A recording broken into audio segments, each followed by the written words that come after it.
Guys আজকে আমি ভুল করে আমার শ্বশুরের হেলমেটটা পেয়েছিলাম, তারপর সেটা আমাকে যা দেখতে লাগছিল।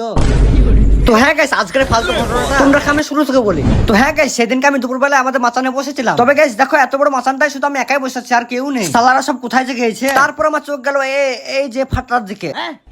হ্যাঁ গাইস তোমরা টেনশন করবে না, কারণ এটা ঠিক করার জন্য আমি লেবার মিস্ত্রি লাগিয়ে দিয়েছি অনেক কয়টা। তো তারা এখন মন দিয়ে কাজ করছে, তো তোমাদেরকে আমি দেখাই।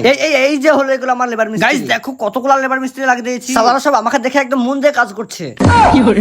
তো তারপর চলে এসেছিলাম বাড়ি। তো বাড়িতে এসে আমার এনএস টাকা না নিয়ে মমতা দিদির ডান করা সাইকেল টাকা নিয়ে চলে গেলাম একবার বাজারের দিকে। তবে গাইস বাজারে এসে দেখি বাজারটাও পুরোপুরি ফাঁকা, শালা লোকগুলো সব গেল কোথায়। তারপর চলে এলাম একটা দোকান, দোকানে এসে একটু পোজমোজ মারছিলাম আর কি। তারপর দোকানে পান তাকে দেখি একটা আমার দাদুর হেলমেট। ও সরি এটা তোমার শ্বশুরের হেলমেট।